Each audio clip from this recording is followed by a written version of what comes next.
Hi, I'm Sabrina Register, Comcast Neighborhoods. Welcome to Yelm, a city commonly referred to as Pride of the Prairie. It was Yelm's topography, prairie land, and geography, its close proximity to the Nisqually River and to major trails that made it an economic hub even before white settlers arrived.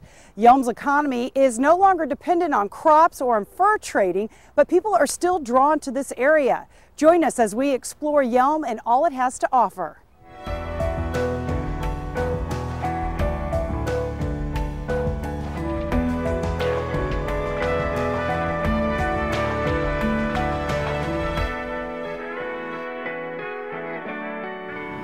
Yelm is a city on the move.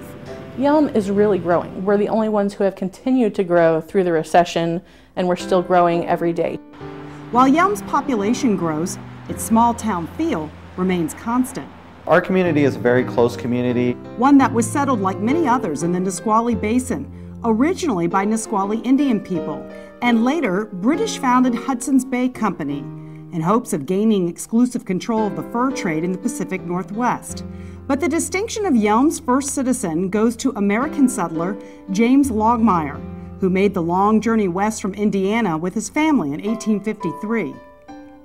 The history of Yelm is right at your fingertips, thanks to Yelm High School history teacher Ed Berg. Turn one of the articles there. Berg didn't realize that when he assigned a class project some 15 years ago, it would turn him into the town's unofficial historian. I was working with my U.S. history class, and I was trying to come up with out-of-class projects for people to do. So I decided oral histories. And so I sent them out to interview, about 6 to 8 people who had lived in Yelm during the Depression. And they went, interviewed them, typed it up, and then I had this work. And that was part of it. So I became intrigued with what was going on in Yelm. After securing a grant and some interested tech-savvy students, the Yelm History Project was born. The website details the different groups of settlers and documents noteworthy projects that put Yelm on the map, like the Yelm Irrigation District. This area in the early teens decided to draw water out of the Nisqually River and bring it about 12 miles down onto the prairie. And they had a whole series of canals and laterals and flumes, and it was to make the prairie grow. And they built it at the time of World War I, so prices for food stuff is going up because of the war, and so it experiences this great boom. One guy wrote a letter saying they all think they're going to be millionaires. And then there's the post-war recession, and the system itself is fraught with problems. It falls apart, the wood rots, on opening day it broke, and it became a black hole of cash. The history of Yelm is also housed here at the city's new historical museum. When constructing the museum, the city was faced with a small budget for materials only.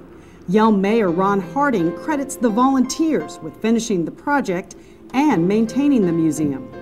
These days you have to be innovative, you have to kind of work together in order to get things done, and this is just one example of a community coming together to do that. Inside, artifacts from the town's early days and tributes to Yelm's famous residents, like Faye Fuller, the first woman to climb Mount Rainier. I think it's important for any community to have a historical museum. And it preserves the efforts and the hardships that the folks who came here, who laid the foundation for this community to be what it is today, for us to enjoy. Mayor Harding is happy to talk about another achievement in Yelm, one that other cities aim to replicate. Yelm's actually very proud of our water reclamation facility. It is the first one in the state to use 100% of the reclaimed water. The Class A facility allows us to recharge the aquifer and put water back into the ground with no toxins.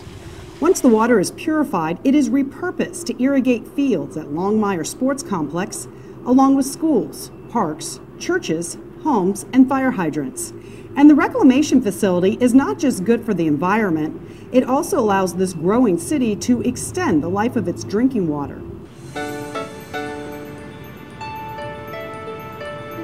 Yelm has experienced a lot of growth in the last decade, so it made sense for the owner of the city's only hotel, Prairie Hotel, to remodel and expand by 44 rooms.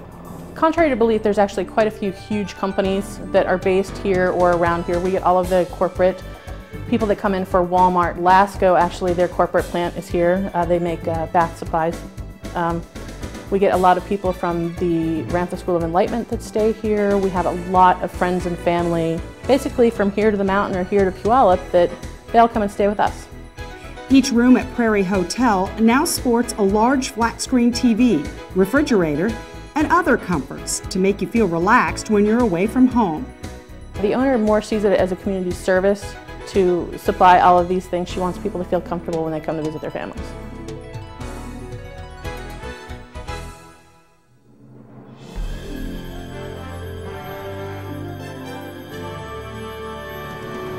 Right next to Prairie Hotel is the city's only movie theater, Yelm Cinemas.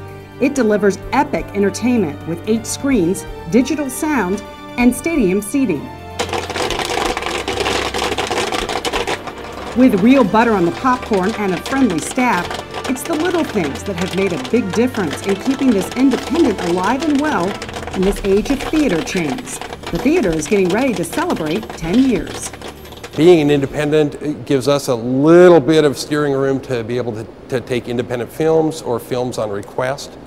We're able to work with the churches and some of the other local organizations and bring in films that they want. We'll open up at 9 in the morning and run a film just for them, and then still be able to keep our schedule going the way the studios want it. Look closely in the hallway before you take in a movie at Yelm Cinemas. The works of some budding artists from the community are proudly displayed for your viewing pleasure.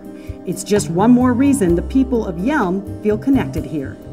Community really thinks of it that way. When I get comment cards, it's our theater needs this, not you need to do this. So it's interesting and it's really neat. For outdoor enthusiasts, it's easy to love Yelm.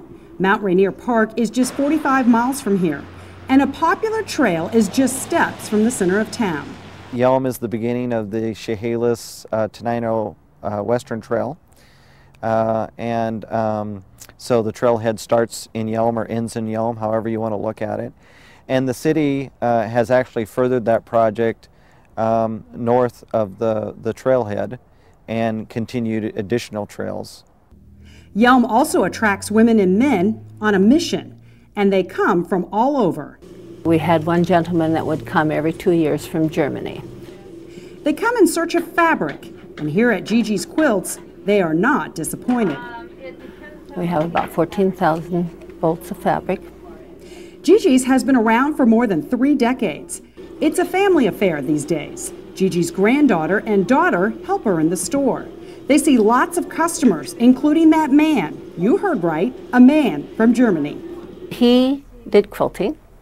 His wife did needlework. And so they came in and did their thing.